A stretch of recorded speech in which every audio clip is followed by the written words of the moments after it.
What are the most common mistakes that the learners of English make? That is subject-verb agreement. So in this video today, we are going to learn about them in detail so that next time when you speak or write anything, you don't have any grammatically incorrect sentences. So let's get started. What is it? The term refers to the agreement between the subject and the verb, or it is the grammatical rule that the verb or the verb in a sentence must be according to the number and person of the subject.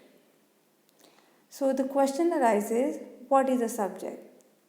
The subject of a sentence is the person, place, thing, or an idea that is performing the action. For example, Ahmed helps the needy. The little grey cat hid in the bushes. The car hit the bus on the highway. Ahmed, cat, and car, all of them are performing some actions, so they are the subjects. That's why they are written in red color. Subjects can be first person, second person, and third person. First person singular is going to have I. If it's plural, it is going to have we as subject. Second person, we use you. For the third person, we use he, she, it, or name if it is singular. But once it is plural, then we are going to use they. So in the third person singular, an S is added to the verb form. The fact is that all present tense verbs have an S or ES added to them when the subject is third person singular. Now let's get to the main thing, that is the rules of subject-verb agreement. Rule number 1. Two or more subjects joined by and are considered plural and require a verb form without an S. Sam, Peter, and George do the exercise daily. Sam and his brothers do the exercise daily. Rule number 2. Don't get confused by the words that come between the subject and verb. They do not affect agreement. The student who is sitting next to the window is very hardworking.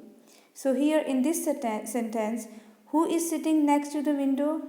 These are the words that are coming between the subject and the verb, but they are not going to affect the agreement. So in both cases, it is going to be the student is very hardworking, or we say the student who is sitting next to the window is very hardworking.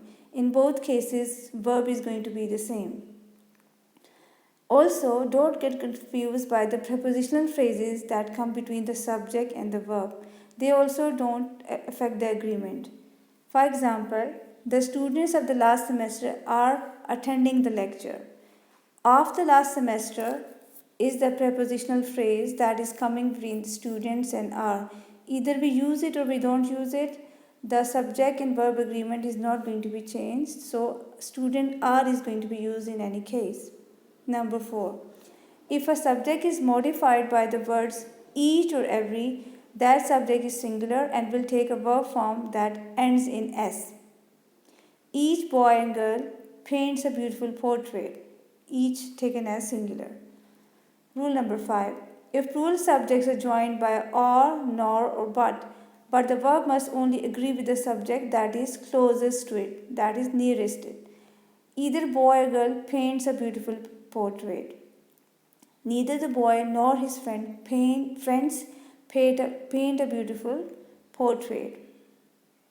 Not the boy but his friends paint a beautiful portrait. Or not the boy but his friend paints a beautiful portrait. So paints is going to be with the singular friend when it is going to be paint when it is friends.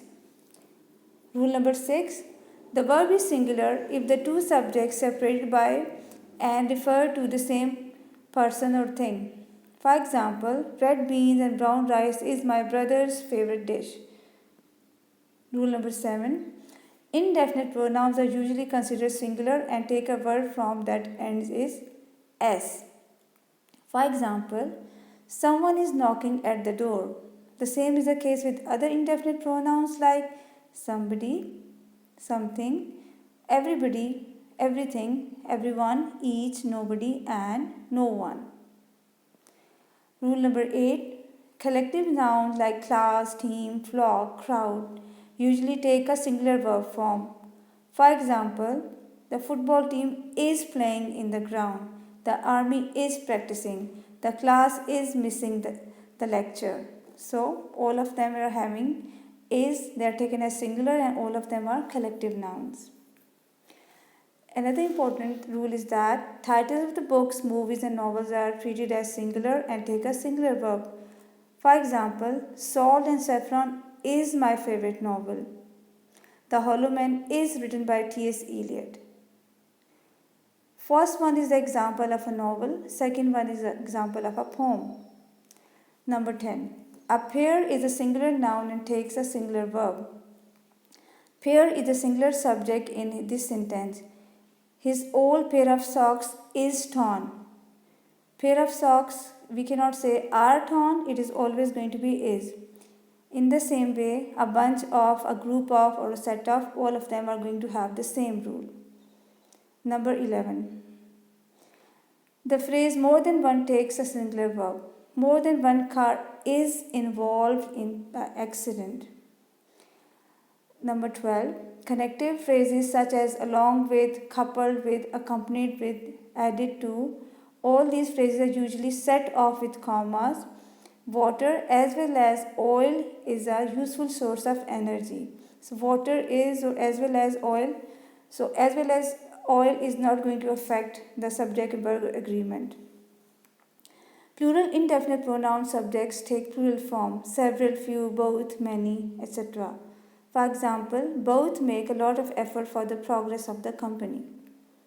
Number 14. With one of those who use a plural verb. So whenever in a sentence we have this expression, it is going to be considered as plural. For example, Jane Austen is one of those writers who are known worldwide. Number 15. With the number of, use a singular verb. The number of students is increasing. So here the number of, if it is the, then it is going to be taken as singular. But if it is a number of, then we are going to use a plural verb.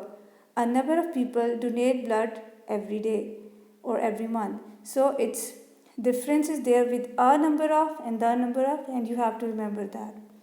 I hope all this is clear.